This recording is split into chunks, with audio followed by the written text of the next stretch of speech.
Let's grab the talk. Welcome to Aris Talks, ngobrolin seputar otomotif.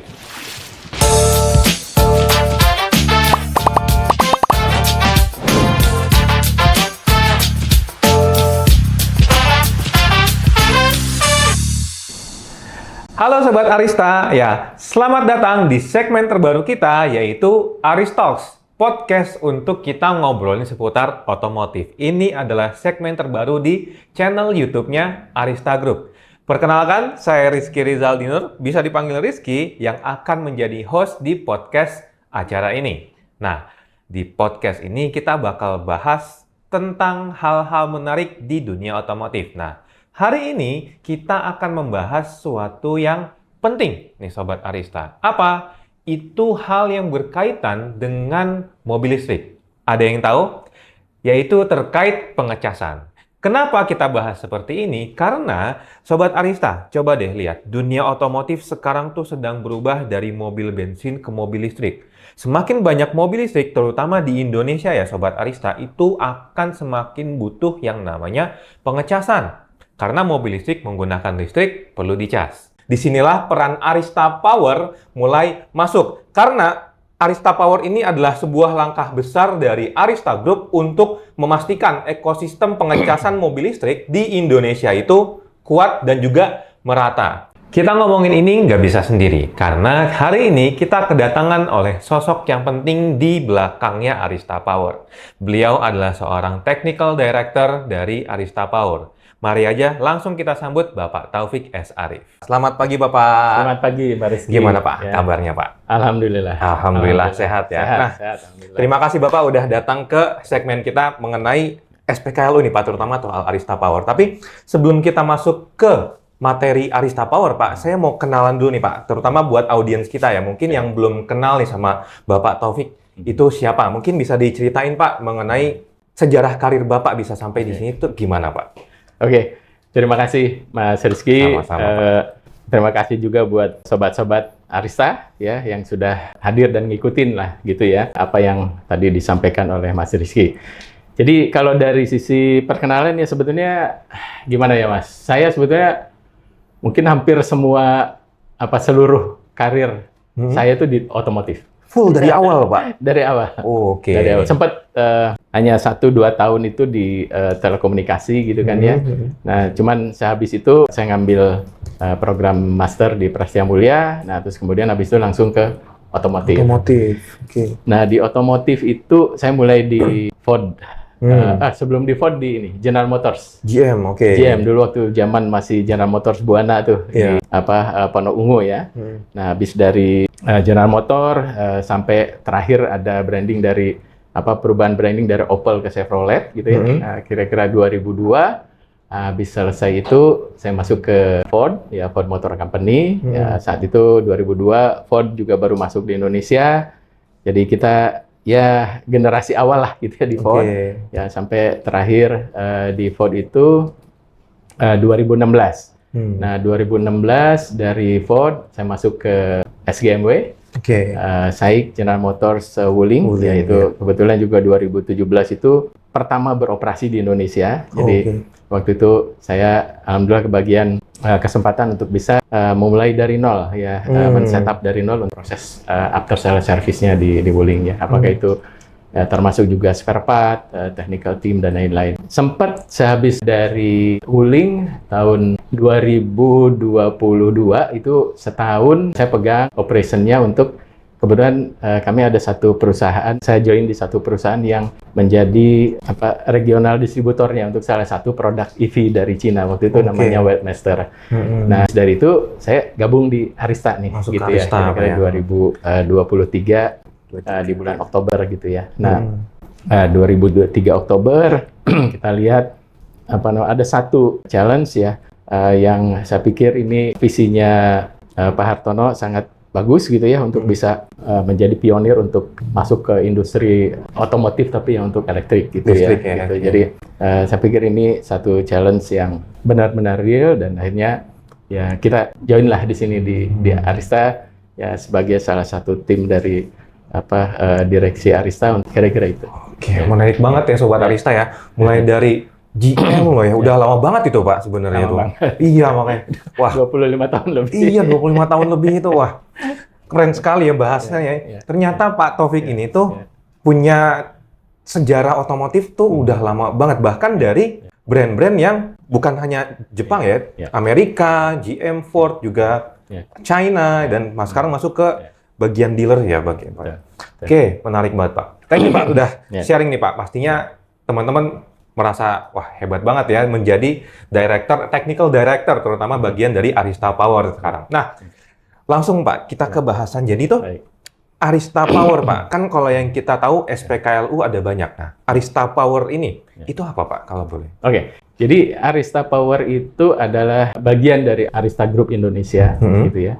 Lahir berdasarkan satu visi besar dari ownernya Arista Group tentunya, di mana kita memang merindukan lah satu dunia yang mobil listrik itu menjadi preference solusi untuk transportasi. Oke. Ya, di mana ketika ini menjadi mode yang disukai oleh masyarakat, ya kita juga memimpikan ada satu situasi integrasi yang tanpa hambatan dengan aktivitas kesehariannya masyarakat gitu ya, yang memang di kendaraan ini ditenagai oleh energi yang istilahnya terbarukan dan juga bersih.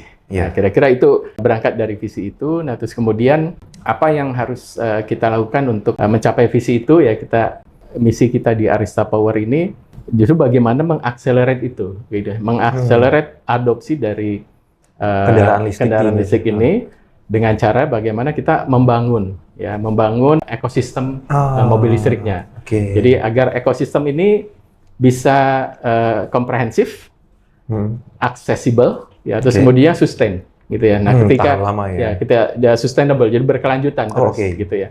Nah, sehingga dengan adanya sustainability, kemudahan akses gitu. Nah, ini bisa pada akhirnya itu bisa mendrive ya tentunya kepuasan dari pelanggan untuk ya ternyata journey-nya menggunakan mobil listrik ini wah exceptional lah kira-kira gitu ya, tidak ada kendala gitu ya, yang ada kepuasan juga tercapai, dan juga green environment yang tentu itu adalah juga impact lanjutannya itu juga bisa kita wujudkan. Jadi masyarakat yang hidup di dalam dunia yang sehat, hijau, bersih gitu ya, kira-kira gitu, seperti itu. Nah, membangun ekosistem ini ya kita step-stepnya banyak gitu ya. Salah satunya ya bagaimana kita sekarang ini fokus di yang paling dekat dengan EV itu kan sebetulnya untuk journey penggunaannya itu adalah ketersediaan infrastruktur pengecasan, kan? Betul. Nah, pengecasannya bagaimana? Nah, ini prioritas kita memang di awal adalah bagaimana kita membangun salah satu yang menjadi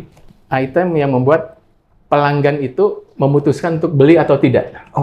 Salah satunya itu yang paling menjadi top of mind-nya pelanggan lah gitu ya. Jadi customer kalau beli mobil listrik bukan cuma lihat mobilnya aja berarti Pak ya? Iya, bukan.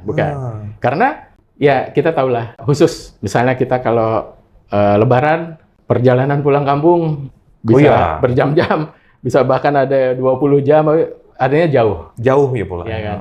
Terus bahkan juga sekarang mungkin dari tuntutan bisnis dan lain-lain, aktivitas perjalanan jauh juga lumayan frekuensinya buat para masyarakat ini. Nah, sehingga ya itu, wah ini kalau saya mau jarak jauh, ini kalau kehabisan baterai gimana? Ya udah kepikiran pasti Pak mereka. Gitu kan? Nah, itu akhirnya ya kita coba prioritas pertama itu ngebangun SPKLU paling tidak di networknya Arista Group. Ya, karena Arista itu kan sekarang sudah lebih dari 150 dealer lah di nasional gitu, tersebar gitu kan. Nah, jadi paling tidak nih di outlet-outletnya Arista kita coba ya step by step gitu ya untuk bisa memiliki SPKLU. Nah, mungkin yang tahun ini kita prioritas Arista itu kan juga dari 150 itu kan berbagai merek ya. Kita Arista itu saat ini ada 10 merek roda 4 sama satu merek roda 2. Nah, mungkin di antara 10 itu ada yang memang juga produknya itu murni listrik gitu ya, bahkan gitu kan ya, bukan ICE aja. Jadi kayak BYD, terus kemudian juga ada Wuling juga. Sekarang kan ada Wuling juga udah mulai banyak yang EV-nya juga, Hyundai gitu. Nah, itu ya kita coba taruh di titik-titik yang kira-kira nih EV komposisi EV-nya banyak. Makanya kita mulai di BYD dulu, tapi khusus Arista Iya, BYD. iya. Ya.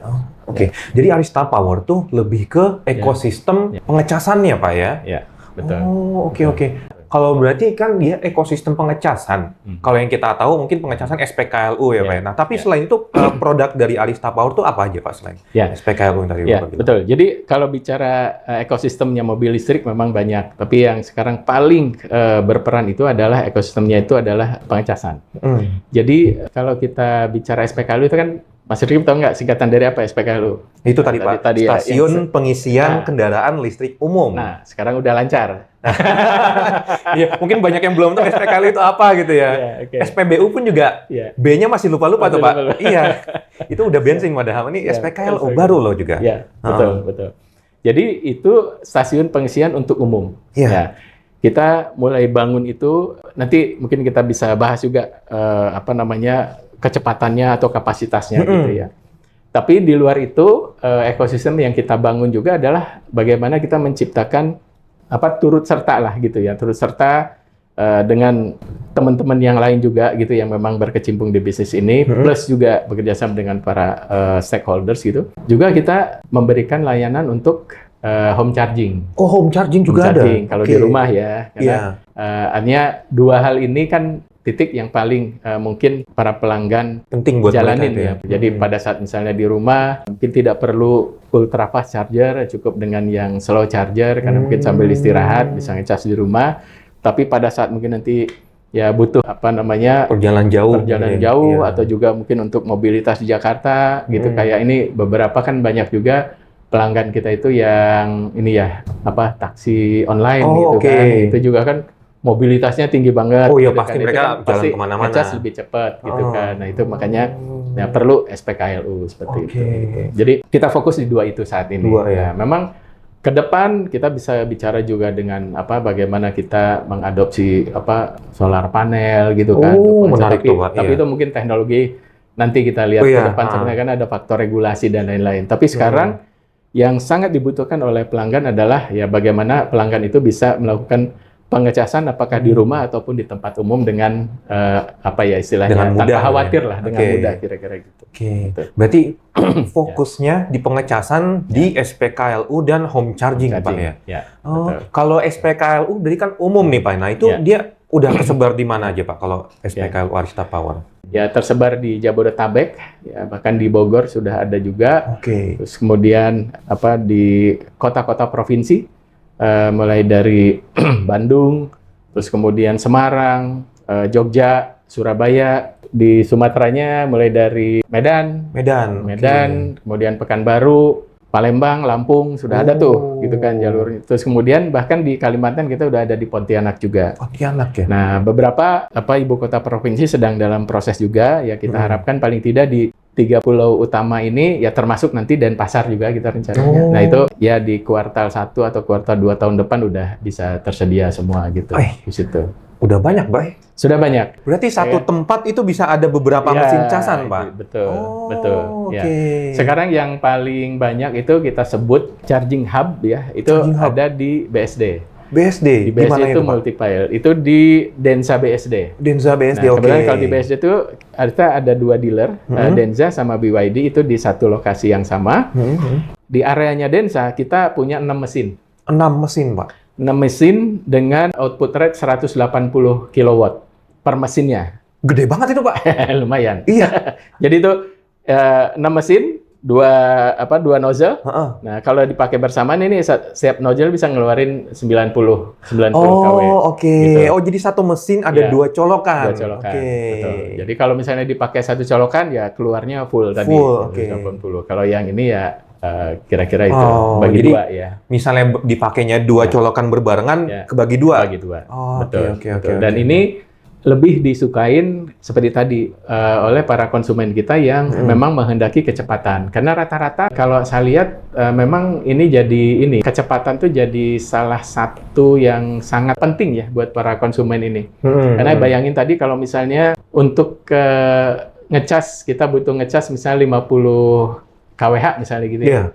Dengan menggunakan tadi 180 ya kira-kira simpelnya 50 dibagi 90 lah kalau misalnya Iya, dua-duanya Dua-duanya kepake. kepake. Nah, itu kan berarti di bawah 1 jam tuh. Iya, 50 bagi 90 ya kira-kira 30 menitan gitu.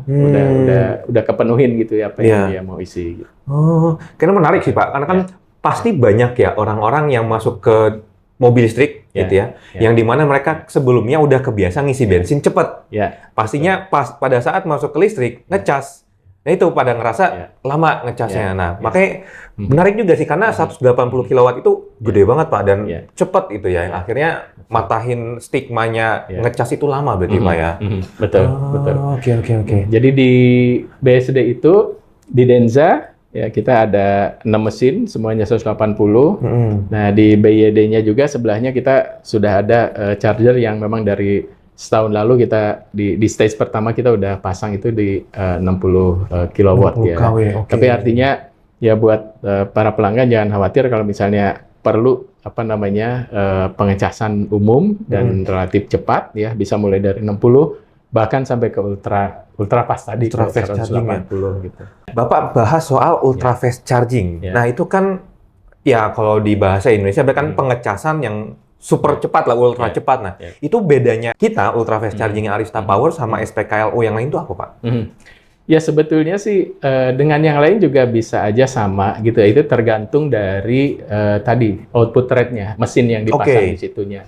Jadi kalau memang kita lihat yang tadi kapasitasnya atau tadi output rate-nya itu di 180 atau 200 atau 300 itu masih jarang. Jadi rata-rata sekarang kalau kita lihat di umum ya mungkin banyaknya 60 atau 120. Ya, tapi yang 120 kita juga di Fluid, di BYD Fluid kita punya ada yang 180-nya 1, terus ada 120-nya 2 sama 61. Jadi ada yang 120 juga. Oh, jadi banyak variannya gitu Pak ya.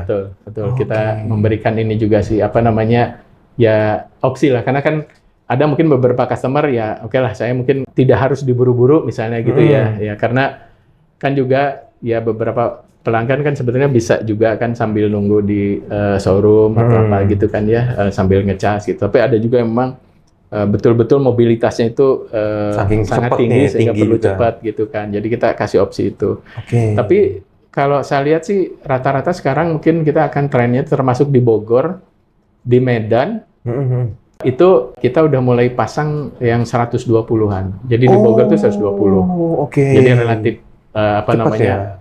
cepat juga ya. Sekalipun itu memang agak remote dari Jakarta, tapi kita udah mulai lihat sediakan juga yang 120. Ya karena di Bogor ya lumayan banyak sih populasi dari mobil listrik di sana. Karena ya kalau ke Bogor biasanya jalan-jalan ke sana, Pak. Nah, itu dia.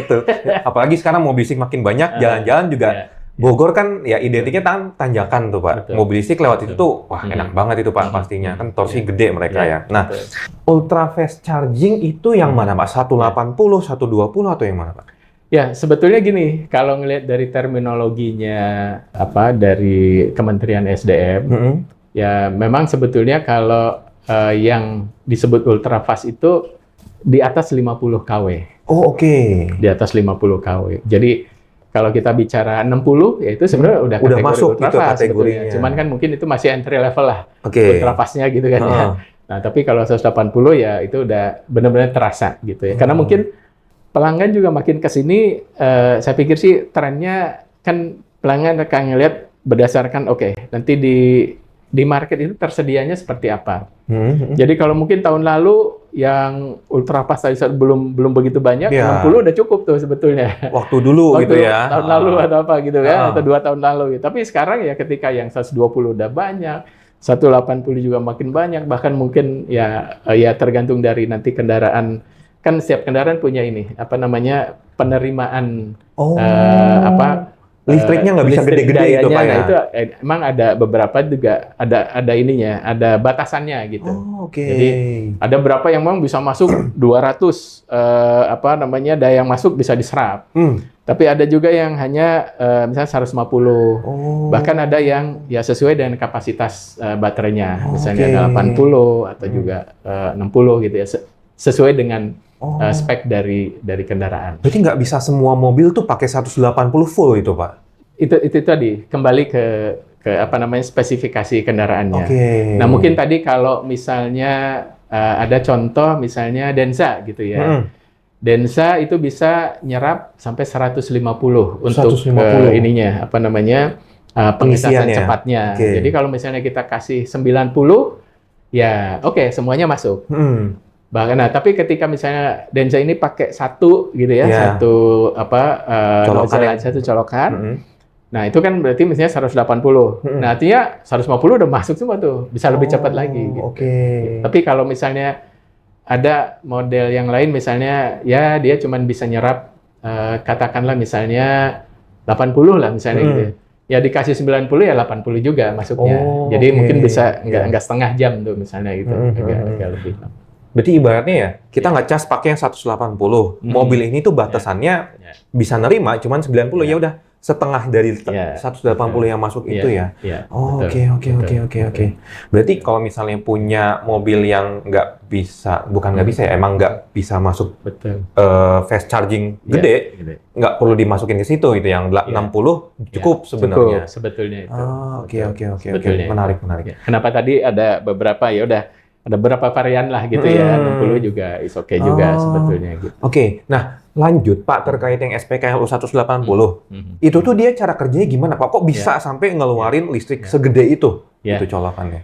Ya, sebenarnya gini, kalau ini mungkin bedanya juga antara SPKLU yang istilahnya kan DC tuh. Oke, DC ya. Ada lagi juga yang di rumah tuh AC. AC ini Pak? Kan AC. Bukan, home charging yang di rumah kan AC ininya, arusnya. Nah, mungkin Pak boleh dijelasin sedikit Pak ke mungkin audiens yang belum ngerti soal kelistrikan DC sama AC itu apa Pak? Ya itu. Jadi kalau yang SPKLU di luar itu kan menggunakan arus DC. Jadi pada saat masuk ke mobil dari kWh meter, ya kan dari PLN masuk ke charger. Nah, ini bicara yang DC dulu nih SPKLU. Masuk ke chargernya SPKLU tadi yang 180. Nah, itu di SPKLU itu tuh ada proses perubahan lah. Dari arus AC dari PLN dirubah ke DC itu. Itu perubahannya itu terjadi di charger tadi di box tuh yang besar tuh. Iya, yang segede kulkas, lebih gede lagi bahkan. Terus nanti dari situ udah jadi DC baru masuk ke mobil. Nah, sehingga itu di situ relatif lebih cepat.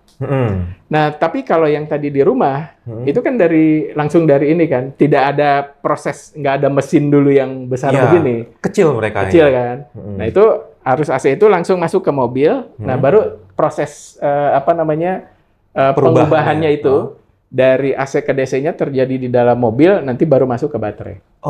Gitu. Yang tadi yang kalau dari DC langsung ke baterai di mobil. Itu yang menyebabkan kenapa di DC itu lebih cepat. Jadi mungkin kalau dibilang gini ya Pak ya, load atau beban perubahan listriknya itu yang DC charging SPKLU terjadinya di luar mobil. Betul. Makanya bisa masuk ke dalam mobil tuh cepat Pak. Sementara kalau yang home charging tuh, kalau yang dari Bapak bilang ya, itu dia nggak ada terjadi perubahan apapun di mesinnya, tapi perubahannya terjadi di mobilnya. Oke. Itu ada satu alat lah di mobil yang memang mengkonversi AC untuk nanti bisa masuk ke baterainya itu DC gitu. Jadi itu yang tidak bisa dirubah-rubah gitu ya. Tapi kalau tadi kita bicara DC, ya kita bisa, maksudnya yang DC yang SPKLU ya tergantung kita mau bikinnya 30 outputternya 30, 60, 120 atau 180 ya fleksibel lah gitu kan. Karena kan mesinnya di luar dan bisa segede apapun yang kita butuhkan ya. Sementara di dalam mobil ya udah sempit yang dipasang sekecil itu ya. Oke. Gitu. Makanya kalau saya lihat tuh kok yang di home charging di rumah tuh kecil, ternyata emang dia nggak ada alat atau mesin yang merubah listriknya itu ya di dalam mesinnya Betul. Makanya kalau kita lihat yang AC rata-rata kan output rate yang bisa masuk itu kan ya 7 kW atau bahkan juga yang mungkin ada 3 fase tuh yang kendaraannya lebih tinggi ya cuman 11 kW gitu kan. Ya nggak ada yang lebih. Yang paling juga mungkin ya saya nggak tahu yang 22 kayaknya sih nggak ada juga gitu ya. Ya gitu. oke. Bapak bilang ada 7, ada 11 ya. Itu masuknya slow charging kah Slow atau charging. slow juga dia? Betul. Oh, oke. Ya. Nah, kalau yang 22 itu udah masuk kategori ya middle lah gitu ya. Berarti bukan normal charging berarti Pak Normal, itu atau mungkin udah masuk fast ya? Ya, Belum kah? belum. Oh, Karena belum. yang fast itu tadi masuknya mulai di 50 50 ya. ke atas. Oh iya, oke. Ya. Nah, soal balik ke SPKLU Pak. Soal pasti kan mereka cepat ya tadi kalau kita bahas dia perubahan listriknya terjadi di luar mesin ya. Nah, pasti safety juga penting gitu ya. Cepat oke, tapi kalau ngecas tapi nggak aman pasti kan kepikiran ya. Tapi buat apa dari Bapak nih, tips buat user EV untuk mengecas di Arista Power itu supaya aman gimana Pak? Ya, sebetulnya sih ketika pelanggan melakukan pengecasan kan sebenarnya kita udah kasih tahu juga apa step by step-nya ya, prosedurnya. Misalnya kita ya terserah pakai platform apapun gitu kan, biasanya kita kan datang ke SPKLU, terus kemudian kita lakukan tap QR code-nya atau barcode, kita mau pesan berapa kWh gitu kan, misalnya gitu, harganya berapa, bayar, langsung tarik charger, terus colokin, udah bayar selesai, start charging kan. Start charging selesai, ya udah. Kalau udah selesai, ya udah stop charging, diambil lagi, ini lagi. Nah, sebetulnya sih apa istilahnya hanya bicara kenyamanan aja sih. Kalau misalnya ya di beberapa tempat yang tadi multi-pile itu kayak di BSD, terus kemudian di Fluid kita kasih kanopi juga di atas. Ya, jadi kalau misalnya hujan atau apa pas ngecas gitu kan, nah itu ya pelanggan nggak khawatir gitu kan, nggak khawatir kena hujan atau juga mungkin pas lagi ngecas ya sekalipun sebetulnya aman juga sih gitu ya. Yang lebih penting dari sisi backup-nya sebetulnya. Jadi setiap charger yang kita pasang itu kan kita punya ininya juga, ada apa namanya panel kelistrikannya ya. Ada kWh meternya, ada MCB-nya juga gitu ya, ada apa fuse lah kalau misalnya untuk menghindari kalau misalnya ada kelebihan arus atau apa gitu itu bisa mati otomatis gitu. Jadi itu standar safety itu kita ikutin semua gitu. Jadi jangan khawatir sekalipun memang tadi ininya apa namanya arusnya emang besar lah kalau kita bicara tadi 90 kilowatt gede banget gitu, itu, gede Pak. banget gitu. Nah, total kapasitas kita kalau kita jumlah ini karena kan ada 120, ada 180, ada 60 itu dengan 37 mesin itu kira-kira 4,1 megawatt. Rumah saya nggak sampai segitu, Pak. Ini megawatt. Makanya rumah saya cuma watt. Iya. Waduh, gede banget itu, Pak. Gede. Jadi pada saat yang bersamaan ya kapasitas kita gitu ya dari sisi daya yang bisa dialirkan oleh PLN untuk sistem kita itu 4,1 megawatt. Ya, megawatt. Jadi kalau ini kan bersamaan segitu kalau misalnya pakainya nonstop misalnya 10 jam atau ya kira-kira ya sehari bisa 10 megawatt itu kapasitas. Iya, secara total dari yang ada kita punya ya Pak ya. Tapi Pak balik lagi soal safety. Kan kalau tadi Bapak bilang dari sisi mesinnya sendiri udah ada safety ya. Ada MCB, ada fuse-nya juga. Tapi kan kadang customer masih aja rasa ragu tuh Pak. Nah mungkin saya kasih pertanyaan yang biasa sales kasih ke saya. Kalau kita tahu HP ngecas lama itu bahaya Pak, pasti kan panas dan baterainya bisa cepat berkurang lah kesehatannya. Nah kalau mobil listrik gimana Pak? Misal dia udah ngecas, ditinggal sama dia Pak, udah sampai 100%, tapi colokan masih ngecas, itu aman nggak Pak? Oh nggak, itu udah otomatis mati. Otomatis mati juga? Otomatis mati, stop charging. Jadi nggak masalah. Cuman memang itu jadinya tidak fair buat teman-teman.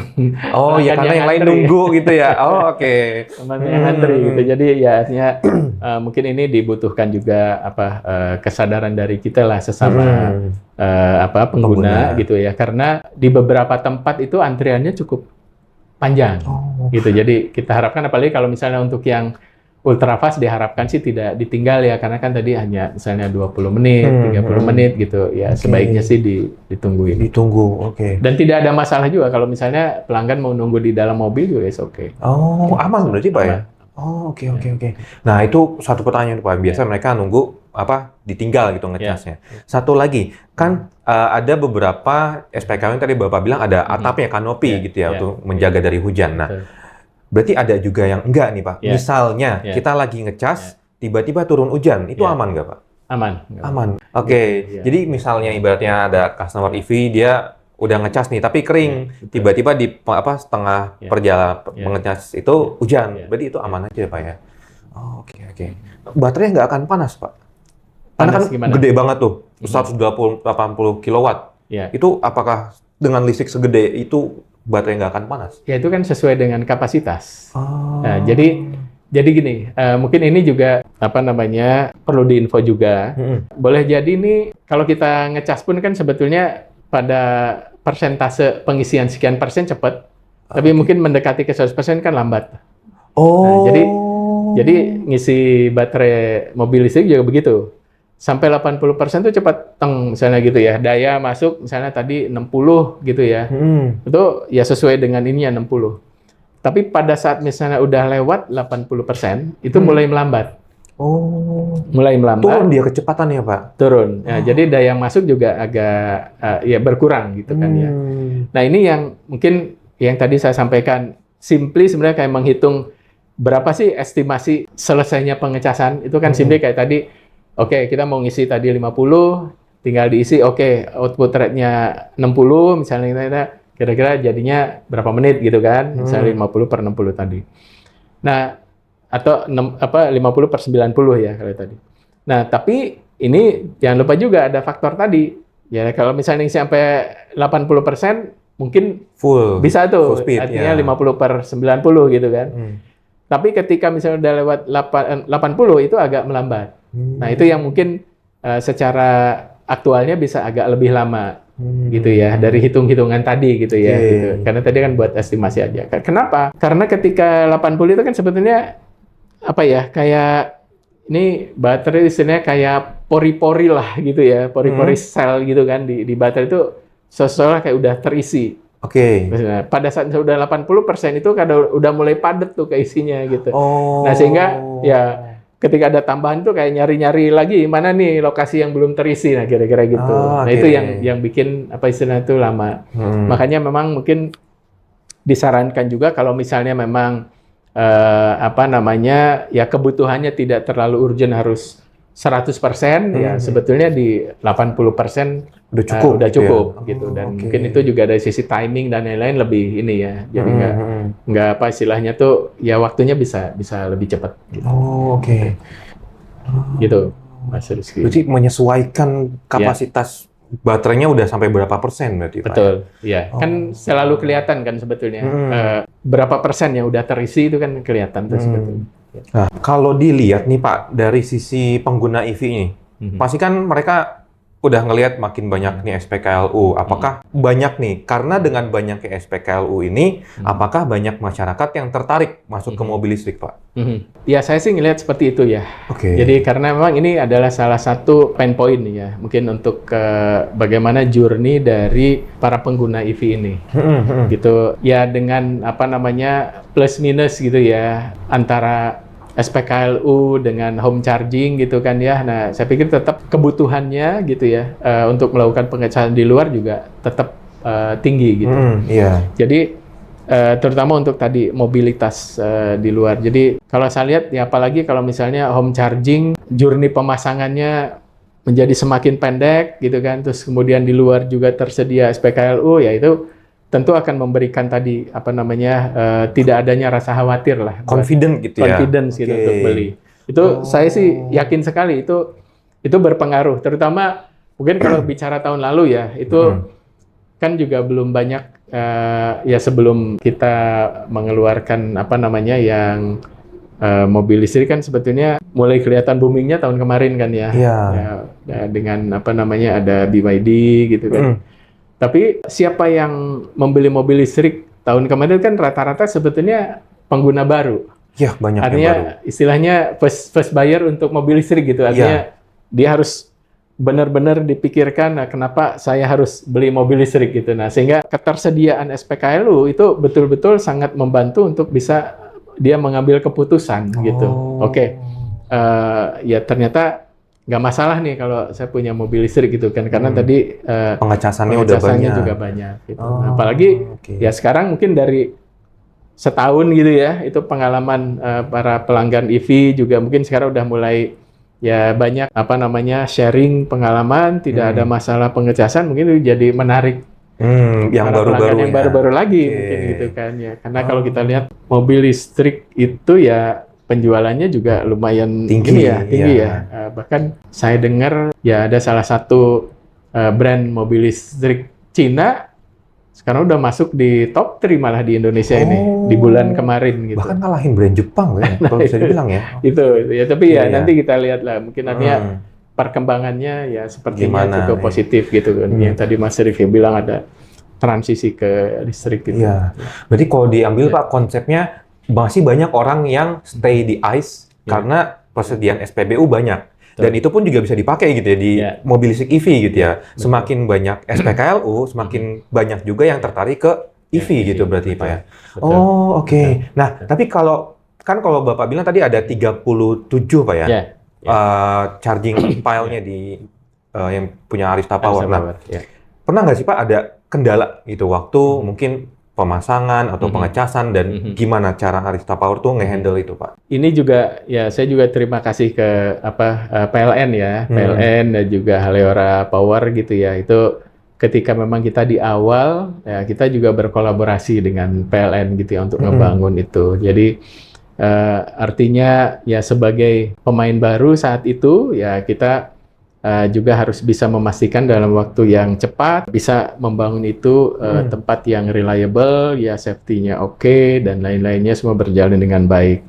Nah, ya kolaborasi ini sebenarnya masih berlanjut dengan PLN saat ini gitu karena kita juga bagian dari ya sama-sama lah gitu ya dengan PLN dan juga stakeholder gitu untuk bisa terus ngebangun SPKLU ini ke depannya gitu. Nah, memang ya prosesnya kita harus berkolaborasi karena misalnya satu SPKLU itu kan ada sistemnya itu kita harus dapetin pasokan listrik. Nah, pasokan listrik kan kita juga harus bekerja sama dengan PLN. Nah, terutama dalam hal ini lokasi kita di mana unit pelayanan atau UP3 PLN-nya ada di mana ya kita bekerja sama untuk mendapatkan ya apakah nanti kan gini kadang-kadang di satu lokasi itu ya kadang-kadang supply listrik di area itu sudah kurang misalnya.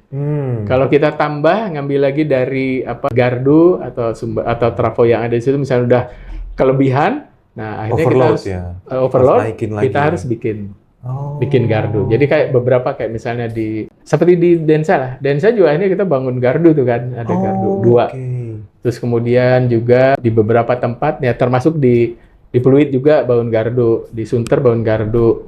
Nah, tapi ada beberapa tempat yang tidak perlu bangun gardu karena di situ masih sudah cukup. Ya. Nah, artinya untuk ngebangun itu ya kita harus bekerja sama ya dengan tim dari UP3 PLN. Kemudian, nah bagaimana kita ngebangunnya, bagaimana narik kabelnya segala macam untuk chargernya ya sekarang tim Arista sudah bisa melakukan sendiri sih gitu ya untuk planning ya. Ya, betul. Ya, kita teknisi kita untuk tadi maintenance, operation. Nah, kita udah ada sekarang teknisi Arista Power itu udah sekitar 150, mungkin kita akan tambah sampai 200 manpower agar ya itu bisa juga melayani perawatan untuk mesin-mesin SPKLU ya dan juga tadi untuk home charging. Nah, home charging ini kita bisa melakukan instalasi sendiri gitu deh oleh tim Arista Power yang tadi udah tersebar di di jaringannya Arista Power. Berarti benar-benar emang harus ada kolaborasi ya Pak ya, nggak bisa berjalan sendiri kita nggak bisa. Jadi ini pun ya Arista Power itu ya berangkat dari satu keinginan untuk berpartisipasi lah gitu ya dengan pemerintah atau juga dengan stakeholder yang lain yang memang kita bisa bekerja sama ya untuk sama-sama itu mewujudkan ekosistem mobil listrik yang ya terjaga keberlangsungannya gitu kan, terus kemudian juga tadi mudah diakses oleh para pengguna khususnya gitu kan ya, dan ya tentunya reliable lah ya, ya bisa memberikan rasa aman gitu buat para konsumen kita. Gitu. Berarti visi besarnya Arista Power nih Pak buat kedepannya itu gimana Pak kalau dari Bapak sampaikan? Nah itu yang tadi saya sampaikan di awal. Pokoknya kita ingin mobil listrik itu betul-betul menjadi pilihan yang disukai oleh masyarakat, yang terintegrasi dengan kehidupan sehari-harinya, gitu kan. Yang tentunya juga ngedrive dampak terhadap lingkungan yang lebih hijau, gitu kan ya, yang lebih bersih, gitu kan. Nah, untuk itu akan terus lah gitu ya. Bagaimana kita ngebangun infrastruktur ekosistem mobil EV-nya ini gitu ya, agar yang tadi betul-betul ketika ini menjadi preferensi untuk moda transportasi, ya semuanya lengkap gitu. Jadi tidak pincang. Journey-nya kita harus kita pastikan gitu ya.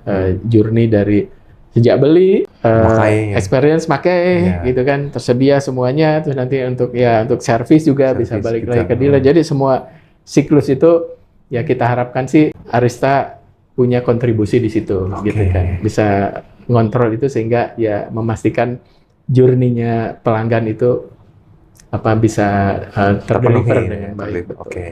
Nah, kalau tadi Bapak bilang kan kita mau masuk ke ekosistemnya nih, pasti kan ada upaya perluasan jaringannya. Itu rencananya gimana Pak dari Arysta Power? Nah, kita juga kan ada beberapa dealer yang memang juga kita akan bangun juga sesuai dengan komitmen Arysta dengan brand tertentu gitu ya, sesuai dengan yang memang Arysta pegang ke dealerannya. Nah, diharapkan sesuai dengan tadi lokasi yang baru, ya kita harapkan di yang baru itu udah ada juga nanti speaker lagi. Nah, bahkan kita juga ada planning untuk yang existing seperti di Wuling misalnya, kan kita dealer Wuling juga lumayan banyak. Ya kita harapkan, kita planningkan di tahun depan kita udah bisa juga pasang di dealernya Arysta yang baru, gitu kan. Jadi nanti kan kita ada BYD, ada Wuling, ada Hyundai, terus ya ada Mercy itu kan, termasuk di Medan itu kan di Mercy itu kita pasangnya. Ada EV juga mereka. EV juga di situ gitu. Gitu Pak. Nah, itu fokus yang akan terus berlanjut untuk di network kita. Tapi kita juga kalau misalnya ada opportunity, ada satu lokasi yang memang bisa di situ dibutuhkan SPKLU karena misalnya populasinya relatif besar EV-nya gitu. Nah, mungkin tidak menutup kemungkinan kita juga pasang di luar jaringannya Arysta. Berarti tetap ada Pak rencana buat ngedukung ekosistem ini, mungkin kerjasama sama pemerintah atau mungkin brand otomotif lain, Pak? Bisa. Itu masuk ke rencananya kita seperti itu. Tapi mungkin sementara ini kita coba perkuat dulu di jaringan internal kita. Nah, sambil kita juga menyiapkan infrastruktur di internal gitu kan ya. Nah, nanti habis itu kita coba expand pelayanan kita gitu ya ke market yang lebih besar gitu. Lebih umum berarti lebih umum. Mungkin kalau dibilang bisa jadi ada tempat khusus kayak SPBU sendiri, tapi isinya full listrik semua gitu, SPKLU jadinya. Jadi untuk tidak menutup kemungkinan nanti terbuka opsi kerjasama juga gitu ya, dengan mungkin ada mitra gitu kan yang ingin berkolaborasi sama Arysta Power misalnya gitu ya. Apakah misalnya nanti mitra ini punya lahan atau mau investasi di alat gitu kan, nanti kita coba jajakin juga ke arah sana nanti ke depannya, Pak. Siap. Baik, Pak. Mungkin kalimat penutup nih, Pak, buat Bapak terkait Arysta Power buat pengguna-pengguna EV atau bahkan customer-customer yang mungkin tertarik tapi masih khawatir nih buat ikut ke ekosistemnya mobil listrik, Pak. Mungkin ada, Pak. Ya buat sobat-sobat Arysta gitu ya. Seperti tadi mungkin kita coba share gitu ya, bagaimana kita coba membangun infrastruktur untuk mobil listrik. Jadi dengan apa yang kita udah di Arysta ini kita coba siapkan keutuhan journey dari para pelanggan EV. Jadi dengan sudah tersedianya SPKLU, terus kemudian juga home charging juga kita udah mungkin lebih dari 3.000 unit ya kita udah jual setahun ini gitu kan, banyak. Jadi jangan khawatir gitu ya buat teman-teman yang mungkin mau menambah gitu ya unit EV-nya gitu kan, ataupun juga mungkin mau beralih dari yang sebelumnya non EV untuk mencoba experience dengan EV. Jangan khawatir ya, di Arysta kita coba siapkan keseluruhan infrastruktur untuk journey penggunaan mobil EV-nya dengan baik. Itu aja. Mantap sekali ya. Oke. Oke, Sobat Arista, jangan lupa ya, kalau mau cari mobil listrik, carinya di Arista. Mau cari pengecasan, di Arista juga. Servis, Arista lagi. Keren banget Bapak. Terima kasih Oke. Bapak Taufik Ya. sudah memberikan sharingnya gitu ya, Siap. soal Arista Power, SPKLU, bahkan ekosistem pengecasannya gitu ya. Betul. Jadi, Ya. banyak teman-teman insight yang kita dapatkan hari ini. Jangan lupa teman-teman yang sudah ikut nonton, terima kasih. Like, subscribe, and comment. Jangan lupa di-share juga ke sobat-sobat yang lain supaya mereka tahu bahwa ekosistem mobil listrik tuh udah nggak perlu khawatir. SPKLU di mana-mana. Cabang Arista juga di mana-mana. Terima kasih. Sampai jumpa kembali. See you next time.